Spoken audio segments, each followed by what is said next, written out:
Olá, louvado seja nosso Senhor Jesus Cristo.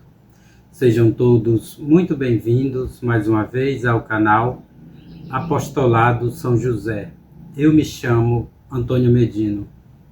Bem, pessoal, este vídeo ele tem o objetivo de fazer um convite a todos que o estão assistindo. E é um convite, de certa forma, e também um compromisso.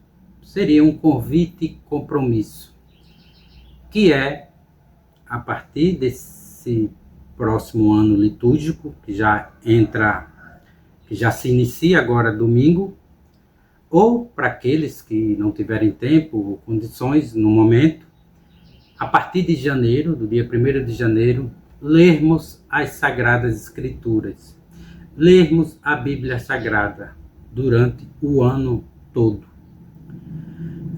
Geralmente, as pessoas afirmam, e é comum, principalmente em programas de TV, é muito veiculado isso, acentuado, são os planos que as pessoas fazem para o próximo ano, projetos.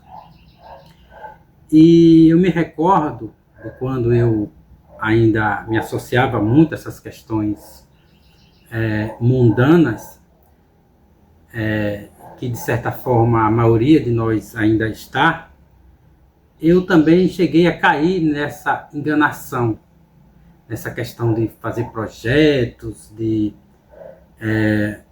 criarmos expectativas, compromissos. Tem gente que faz compromisso para emagrecer, outros para viajar, conhecer países, isso e aquilo outro.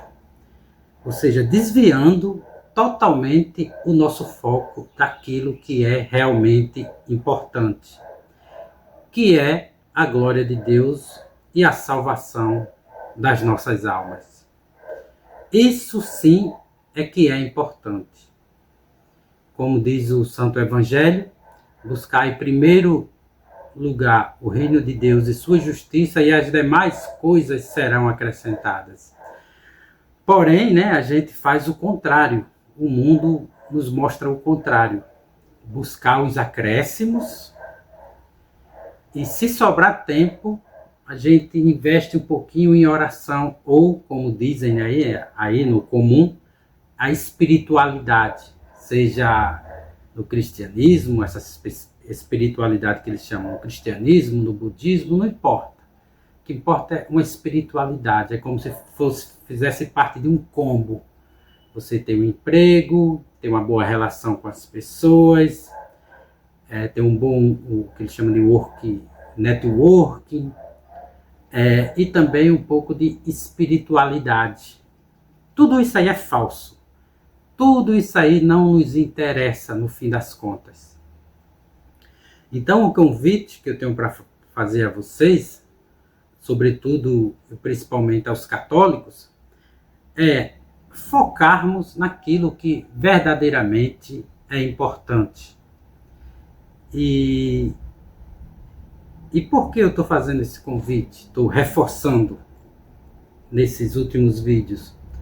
Porque verdadeiramente a gente parece que esqueceu o que é ser cristão, o que é ser católico, o que é servir a nosso Senhor Jesus Cristo. A gente esqueceu do compromisso que a gente faz ao sermos batizados, que é renunciar às coisas do inimigo, às coisas do Satanás, e praticarmos aquilo que é satisfatório e que é agradável a nosso Senhor Jesus Cristo. Mas sejamos sinceros, sejamos bem sinceros mesmo, conosco mesmo. É isso que a gente faz? Será que a gente renuncia mesmo? Quando criança, tudo bem, os padrinhos, os pais respondem por elas no batismo. Mas a gente sabe que a gente vai crescendo, vai passando pelos sacramentos, instrução religiosa, embora que após esse falso concílio, já um pouco antes, já não tinha mais tanto essa instrução religiosa. Não é à toa que o próprio Papa São Pio X, na Serbo Nimis, já nos alertava, já nos advertia que os males do mundo seria da falta de conhecimento, de instrução religiosa.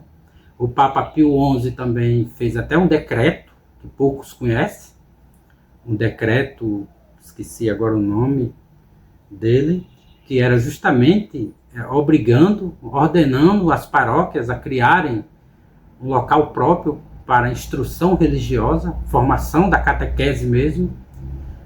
Só que tudo isso aí foi jogado para debaixo do tapete, digamos assim, sobretudo depois desse falso Concílio Vaticano II, onde prega-se que todas as religiões salvam, tem a verdade, e que nós católicos não podemos praticar proselitismo porque é um pecado contra o ecumenismo, prega que nós não podemos chamar Nossa Senhora de corredentora e que devemos ter uma certa prudência ao nos dirigirmos a ela como medianeira de todas as graças, ou seja, tudo que é católico é perseguido.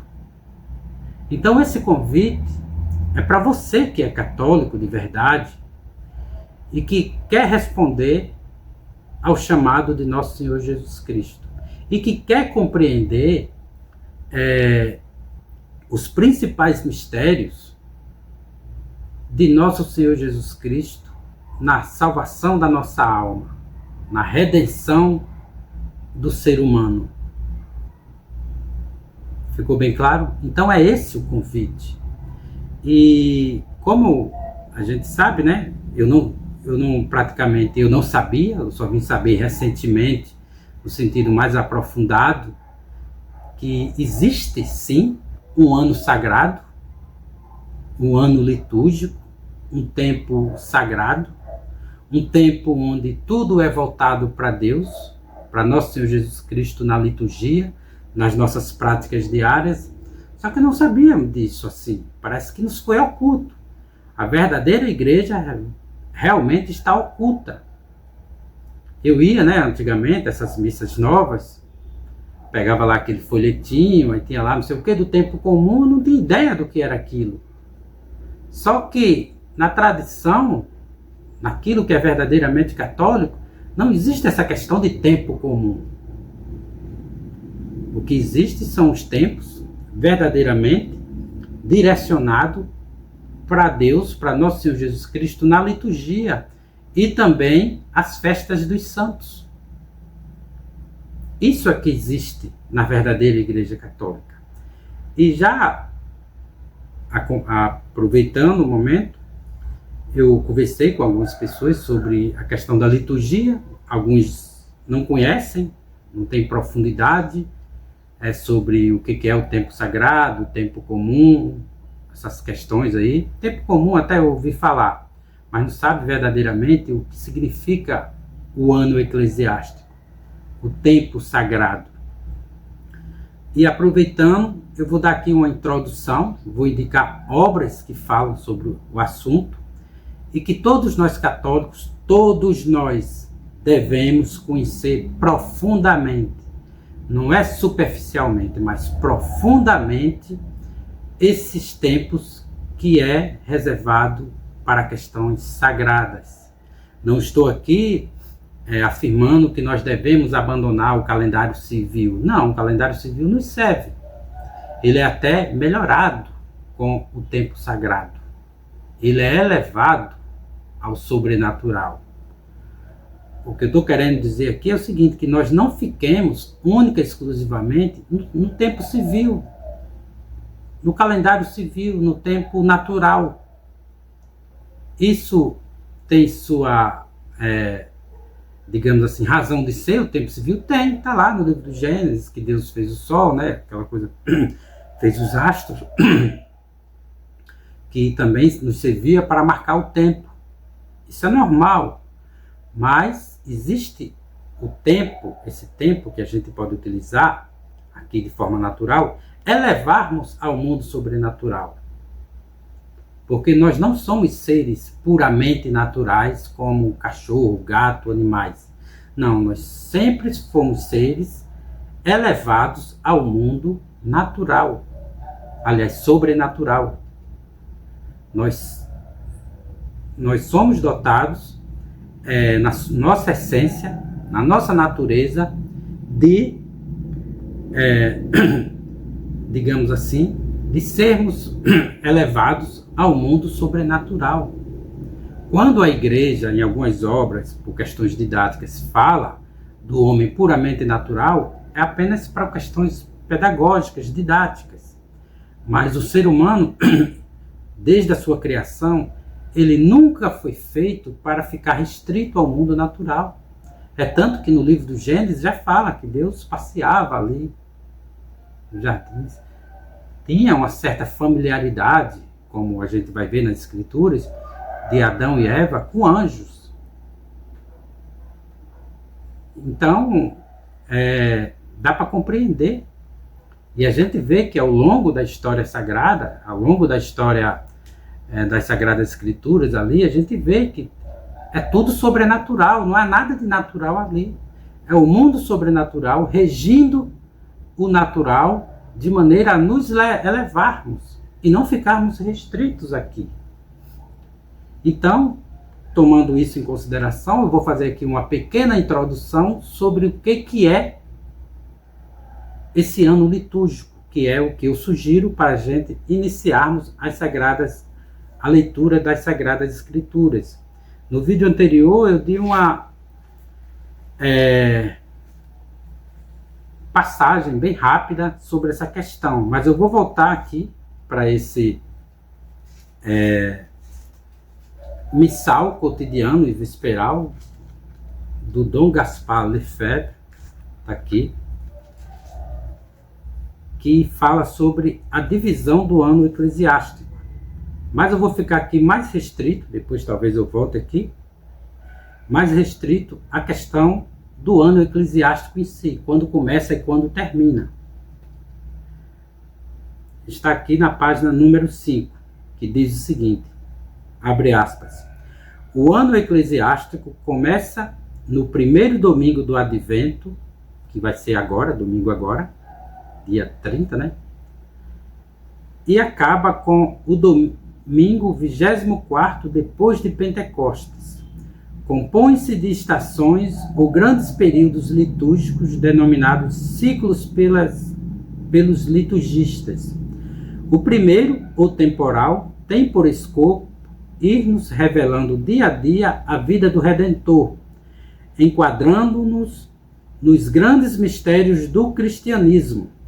O segundo, o santoral, que se desenvolve simultaneamente com o primeiro, consta das festas de todas as almas santas que Jesus associou às suas obras redentoras, que são os santos, né, e os anjos.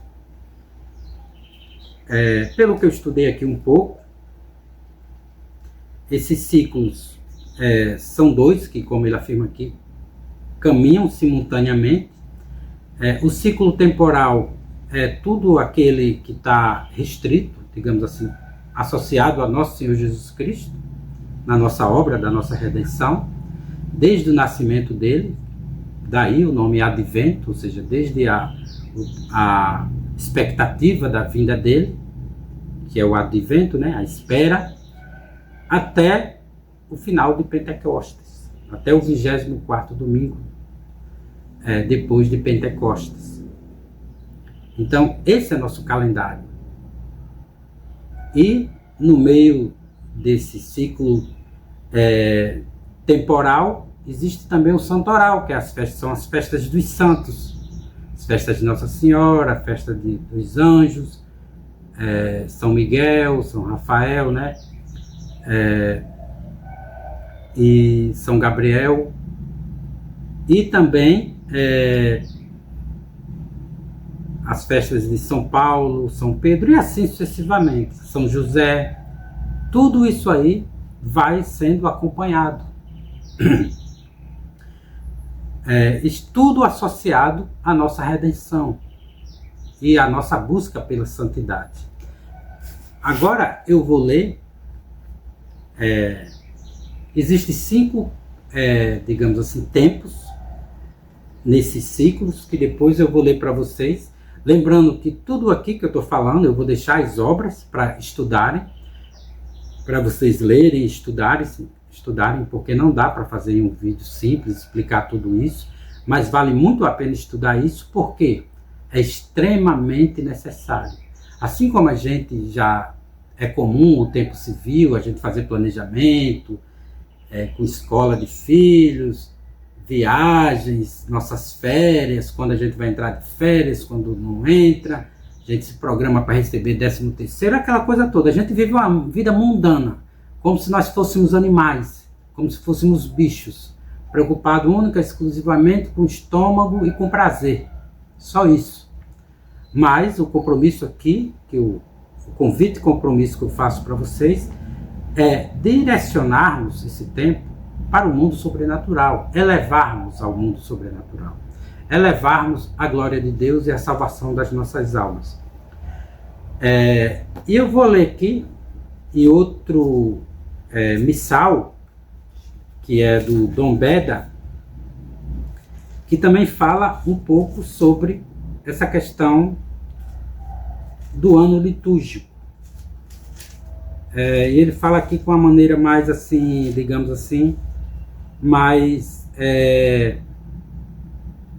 aprofundada, digamos assim, mais conceitual, que eu vou ler para vocês aqui 3 parágrafos, na verdade 2 parágrafos, aliás 3 mesmo, um pouco extenso, mas vale muito a pena. O tempo sagrado. Aí, o primeiro parágrafo é o seguinte, abre aspas: o sacrifício eucarístico é a representação constante da salvação pelo Cristo, porque encerra todos os frutos da sua morte na cruz. Jesus Cristo é o primogênito de todo o gênero humano, a cabeça do corpo místico. Dele se comunica toda a redenção aos membros deste corpo. Isto acontece de ano em ano para cada geração. Eis o mistério do Cristo. Fecha aspas. Agora ele adentra propriamente no ano eclesiástico. Vou ler para vocês o primeiro parágrafo. Abre aspas. A Santa Igreja recebeu de seu fundador a missão de continuar a obra da salvação e santificação das almas por ele iniciada. Para este fim, ela estabeleceu a santificação do tempo pela celebração do ciclo litúrgico, durante o qual comemora os principais mistérios da vida de Nosso Senhor. Deste modo, realizar-se-á o que já dissera São Paulo: fomos predestinados por Deus para nos tornarmos conformes à imagem de seu Filho. Romanos capítulo 8, versículo 29, fecha aspas. O outro parágrafo, abre aspas.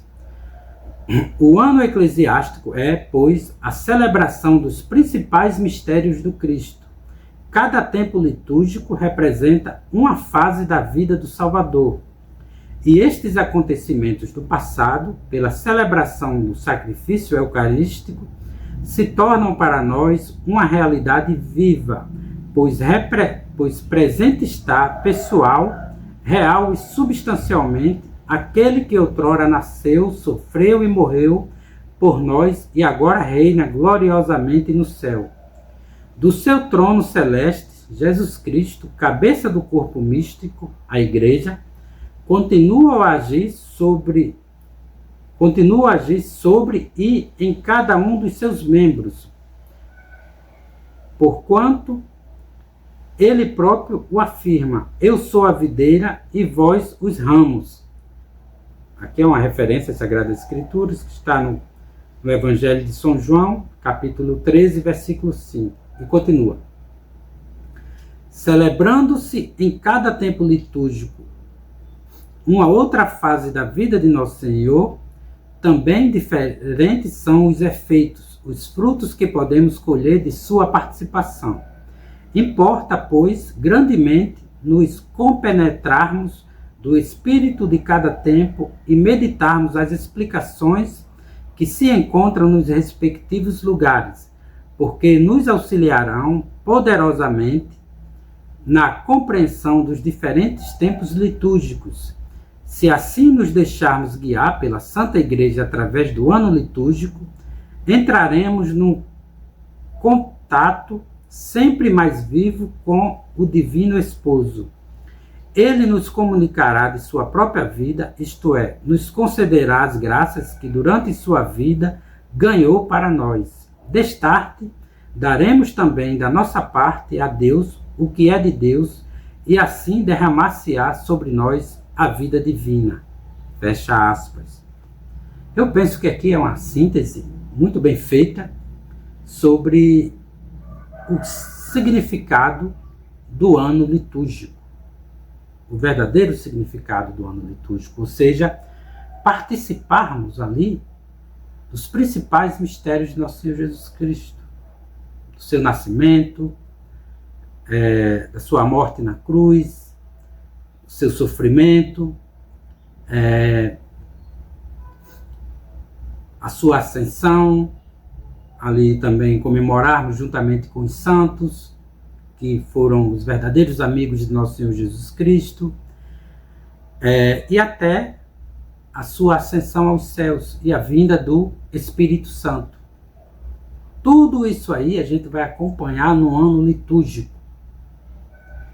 E além disso, a gente vai acompanhar lendo as Sagradas Escrituras, lendo a Bíblia Sagrada.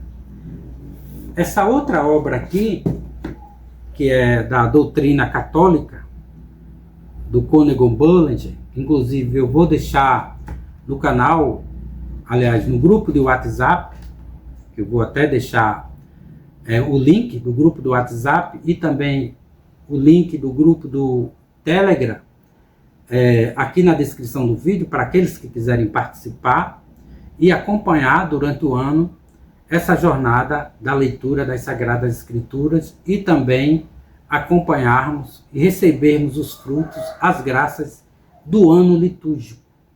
Porque ao longo do tempo eu vou fazendo vídeos também para ir introduzindo aqueles que não conhecem, assim como eu não conheço profundamente, essa questão do ano litúrgico. Estou estudando, estou buscando obras, porque infelizmente, pessoal, vou até voltar nesse tema aqui, como eu afirmei, é necessário nós hoje, católicos, cristãos, que queremos verdadeiramente buscar a verdade, a gente tem que literalmente arregaçar as mangas.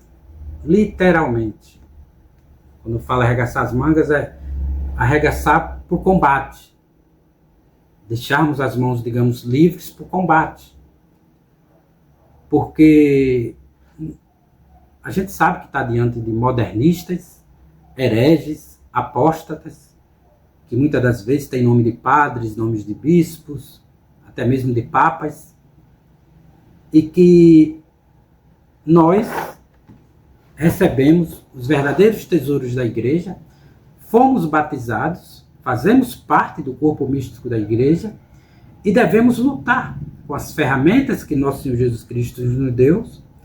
Ainda existe também verdadeiros sacerdotes, verdadeiros bispos, e a gente tem que buscar com unhas e dentes, hoje, fazer o possível de termos ali os sacramentos, que são os meios de nossa santificação, e também o meio de nos fortalecermos para o combate, para seguir em frente. Porque se você for ali no padre da paróquia, aqui próximo, conversar com ele sobre certas coisas, praticamente ele nem tem conhecimento. Vou dar só um exemplo aqui bem raso, bem simples. O padre Paulo Ricardo, em tempos pretéritos aí, relativamente próximo, ele falava que o Papa agora atual, o Papa Leão XIV, ia lutar contra o globalismo, contra o sistema, contra esses dominadores do mundo, quando a gente vê que na prática é totalmente o contrário. Apoiando esse negócio de COP30, que inclusive teve até lá uma imagem satânica, não foi acompanhar para condenar essa imagem, não, é para dizer, abracem a COP30, se convertam aí essa questão ambiental, mas não fala em conversão das almas. Deu para compreender? O que fala é contra Nossa Senhora, essas questões. Então, quando eu falo para a gente arregaçar as mangas, E por combate é justamente isso. É nós buscarmos mesmo, com todas as nossas forças. O primeiro mandamento não é esse, né? Amar a Deus com todas as nossas forças, todo o nosso ser. Então, utilizar toda a nossa inteligência, toda a nossa energia para conhecer nosso Senhor Jesus Cristo, para amá-lo verdadeiramente e servi-lo de forma correta. E o ano litúrgico é uma dessas formas de a gente conhecer nosso Senhor Jesus Cristo. E, ao mesmo tempo, de amá-lo e servi-lo da forma correta. Porque a liturgia é justamente isso. No ano litúrgico, no ano sagrado, a gente aprende a conhecer nosso Senhor Jesus Cristo, a amá-lo profundamente e servi-lo de forma verdadeira. Eu não sabia disso. Nós temos aqui, no ano litúrgico, digamos assim, uma prévia para a beatitude eterna. O ano litúrgico é uma preparação de nós, uma preparação para nós ascendermos ao mundo sobrenatural. Sairmos desse mundo natural e ir para a beatitude eterna. E isso nos foi ocultado. Nós não temos aula sobre isso. Nós não temos aula de catecismo sobre isso. Nem as aulas de catecismo hoje praticamente servem. Nós não temos instruções. Não temos, eu nunca vi um padre fazendo uma homilia sobre isso, da importância disso. Então a gente tem que buscar por nós mesmos.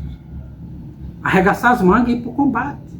Praticarmos essa violência, digamos assim, entre aspas, que é negarmos, muitas das vezes, os nossos gostos, negarmos as nossas preferências, negarmos aquilo que nos satisfaz, que nos deixa mais cômodos, para conhecer nosso Senhor Jesus Cristo.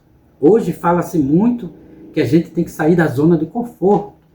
Quando fala de sair da zona do conforto, no sentido profano, né, que é o sentido que é utilizado, é tipo o seguinte, ó, se você conseguir uma vida estável, um emprego, um concurso público, alguma coisa, não fique ali confortável, não. Estude mais, faça isso, invista em bolsa, invista naquilo, saia da zona de conforto. Ninguém chega pra gente e diz, olha, se você tá aí achando que essa missa é verdadeira, ou que essa instrução aí é correta, não, saia dessa zona de conforto aí. Ninguém diz isso. Deu para compreender? E nós devemos sair disso. Dessa zona favorável. Nós estamos num ambiente aí, digamos assim, modernista, onde não existe mais pecado, não existe mais céu, não fala mais em céu, no inferno, não fala em correção, em reparação dos pecados, não fala em correção, não fala em piedade, não fala de sacrifícios, não fala praticamente de nada. Só fala nas coisas que é próprias do mundo. Fala em conversão ecológica, em questões políticas, não porque você tem que ser a favor da imigração, tal. Só fala em questões políticas. Essa é a realidade. Então esse convite é justamente isso. Lermos as Sagradas Escrituras acompanhando o ano litúrgico. Aqui, ó, nessa obra, como eu mostrei para vocês, sobre a doutrina católica do Cônego Bollinger. Aqui, ó. Isso aqui é o volume 3, que trata justamente sobre a santificação e a liturgia, os meios de santificação, né, que são os sacramentos, a oração, e também fala um pouco da liturgia, né, o tempo do culto, que ele chama, que é o ano litúrgico. E ele fala aqui bem de forma didática, que inclusive eu vou deixar essa obra aqui no PDF, lógico, né, no grupo de WhatsApp e também do Telegram. Por exemplo, ele fala que existem 5 períodos ou tempo do ano litúrgico, que é o tempo do Advento, que se inicia agora domingo, depois vem o tempo do Natal, que é após o Advento, né? Depois o tempo da Quaresma, que logo se segue, depois o tempo da Páscoa, e o quinto e último período é o tempo de Pentecostes. Acompanhado disso tudo, ele chama que tem um próprio dos santos, que são as festas dos santos, Ele até elenca aqui algumas. É interessante deixar bem claro que esse tempo dos santos, esse ciclo santoral também que chamam, ele não é separado do tempo, do ciclo temporal. Não, ele é conjuntamente. Por exemplo, a gente comemorarmos, por exemplo, o Pentecostes, a festa de Pentecostes e pós-Pentecostes, também falamos dali das festas de Nossa Senhora, por exemplo, no mesmo dia, por exemplo, no mesmo tempo. Ou seja, o ciclo santoral ele está incluso no ciclo temporal, conjuntamente. Por exemplo, algumas festas aqui de santos, aqui, ó, dos santos anjos. Ó. São Miguel, São Gabriel, São Rafael. Aí tem as festas de Nossa Senhora, Imaculada Conceição, Purificação, Anunciação, Dores de Maria, Visitação, Assunção. Aí tem a festa dos santos, e assim sucessivamente. E depois eu vou fazer um vídeo específico sobre cada tempo, para explicarmos melhor e termos uma compreensão melhor. E agora, pessoal, eu vou falar um pouco das Sagradas Escrituras, né? Eu sempre falo que existem duas traduções, né? Que é da Vulgata, tem essa tradução, que deixa eu ver aqui, também tem aqui, tem essa tradução aqui, que também está em PDF, a coleção inteira dos 17 volumes, que inclusive eu deixei recentemente, ontem, no grupo de WhatsApp, no grupo do Telegram, esses 17 volumes sobre as Sagradas Escrituras, que é propriamente a tradução da Vulgata pelo padre Antônio Pereira de Figueiredo, que é essa aqui, ó. Eu até encadernei, aliás, até coloquei em forma de livro, encadernei em forma de livro. Tem ali 3 volumes sobre, como é que se diz, de introdução, e também de, como é que se diz, melhor dizendo, está aqui. Tem 3 volumes sobre esse, que é uma introdução geral ao Antigo e ao Novo Testamento. Tem documentos, fala também sobre documentos próprios, relacionados às Sagradas Escrituras, como o Evangelho, por exemplo, sobre a Igreja se pronunciando, por exemplo, sobre São Mateus, que verdadeiramente foi São Mateus que escreveu aquilo ali, o primeiro Evangelho. E também tem uma biografia dos papas e um dicionário, contendo ali os principais termos inclusos das Sagradas Escrituras, que vai de Abraão a Zorobabel, tudo com suas explicações, citações bíblicas ali, todos os nomes, principais nomes ali que você procurar, está ali bem explicado. E tem também essa Bíblia aqui, Bíblia Sagrada, tradução da Vulgata pelo padre Manuel Matos Soares, né? Eu utilizo mais essa aqui, que eu tenho também 2 versões daquela grande, porque ela vem com explicações nas notas de rodapé e também introduções em cada livro. Por exemplo, eu até falei para vocês, ó, em tempos pretéritos, eu estava imprimindo assim, em forma de apostila, cada volume. São 12 volumes voltados para a Sagrada Escritura. Só que ficava um pouco assim para a gente ler. Aí o que é que eu estou fazendo? Eu não imprimi todas assim. Aí agora eu estou imprimindo em forma de livro e mandando encadernar. Aqui, ó. Esse aqui é o volume 6, que pega parte do... Inicia-se com parte dos Provérbios e vai até Isaías, até o primeiro livro dos profetas. Aqui, por exemplo, ó, livros proféticos, aqui, ó, ele faz uma introdução geral, ó, bem interessante, fala o que é profeta, as qualidades do profeta, o que é uma profecia, fala das possibilidades de profecia no sentido lógico, moral, como realmente é, a existência das profecias, diferentes modos das revelações proféticas, Tem uma longa introdução aqui, bem interessante. Mostra ainda um quadro cronológico dos profetas, desde Abdias até Malaquias.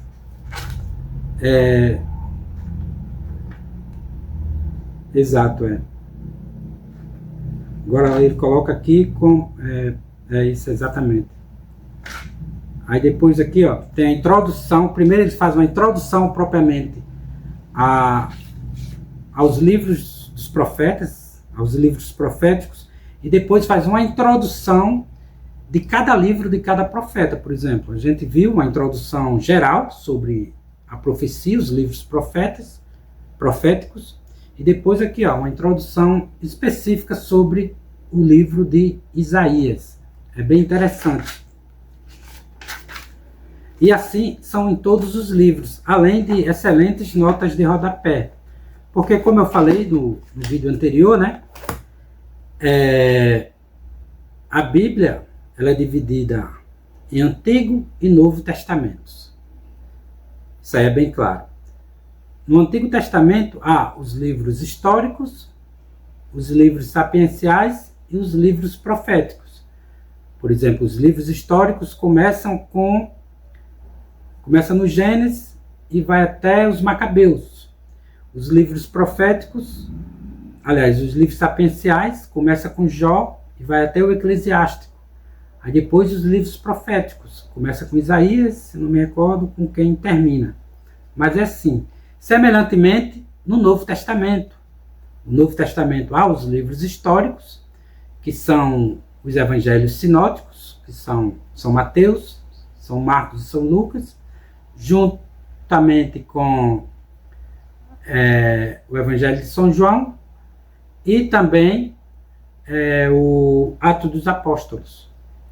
Aí depois vem os livros considerados sapienciais, que vai ali as cartas de São Paulo e as cartas católicas, iniciando as cartas católicas de São Tiago, se eu não me engano, e termina com a carta de... acho que é de São João, a terceira carta de São João. Estou me recordando agora. Ou é de São Judas, não me recordo. E por último tem os livros, só tem um único livro profético, que é o livro do Apocalipse. Mas a divisão é a mesma, nesse sentido, a divisão dos livros. E tá aqui, aí eu estou imprimindo mensalmente, um de cada.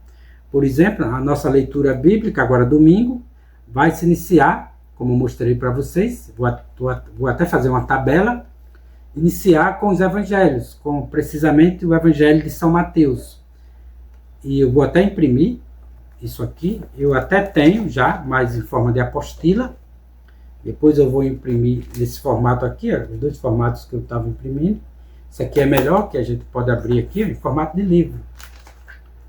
E eu posso estudá-lo com mais facilidade.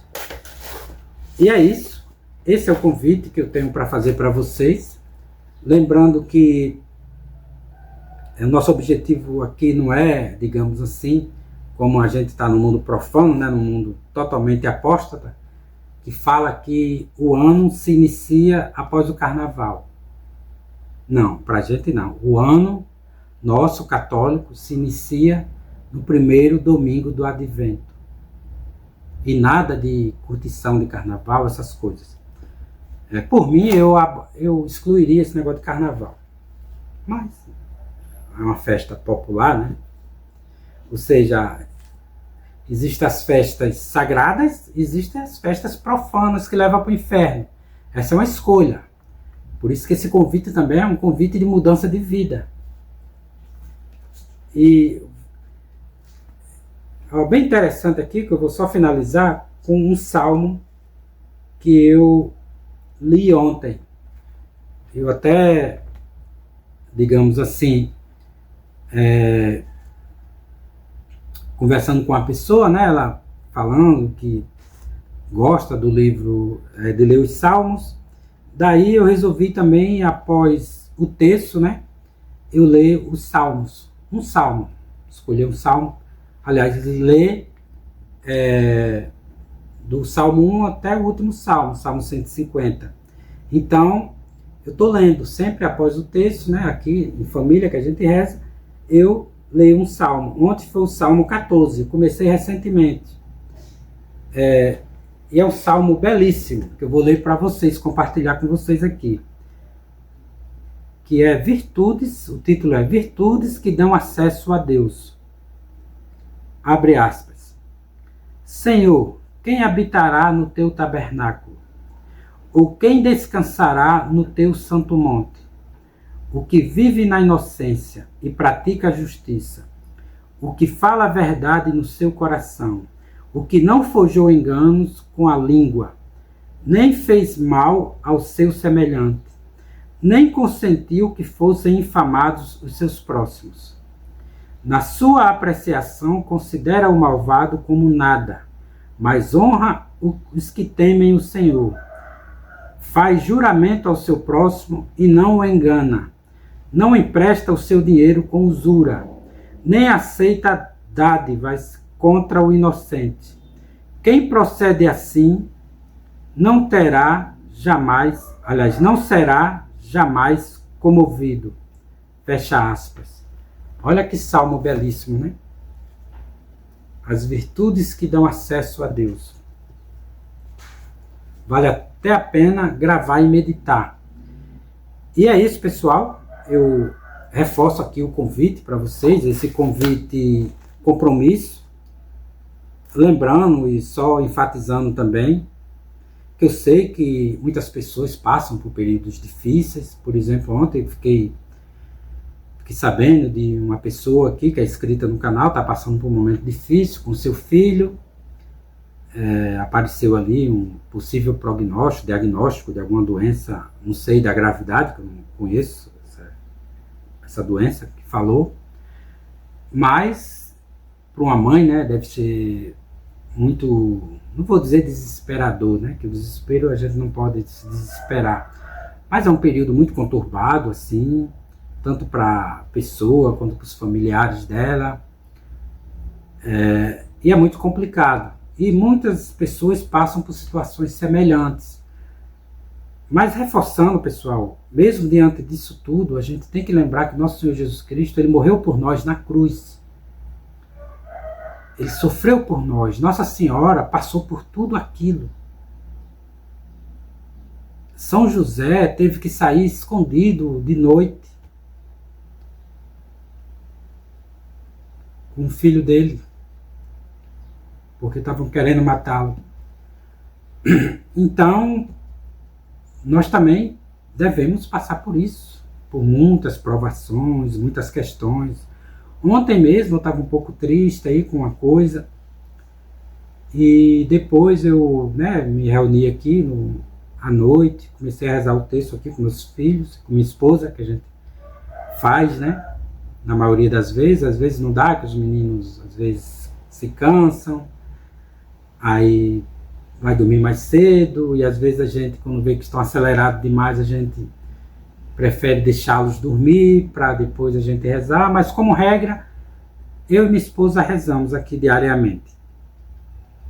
E ontem, após a gente estava aqui rezando, eu, meus filhos, de joelhos aqui, eu compreendi que por mais que a gente passe por tristezas, por situações conflitantes, períodos negros, mas eu olhando tudo aquilo, é como se Deus estivesse mostrando, olha, a verdadeira riqueza é isso aqui. Você está orando junto com sua família, na tranquilidade do lar. Não adianta você ter uma casa grande, riquezas, mas dentro ser, digamos assim, o inferno. Então, eu olhando aquilo, me deu uma paz espiritual tão grande assim, de ver minha família unida, rezando junto, mostrando assim, é como se Deus estivesse me mostrando, olha, é isso aí que é importante. As demais coisas serão acrescentadas no seu devido tempo, mas o que importa é isso aí. E eu vendo assim, é isso, eu sei que todos nós, eu também passei e passo por situações conflitantes. Não pense porque eu faço vídeos, eu incentivo as pessoas, que eu não passo, eu passo igual todo mundo.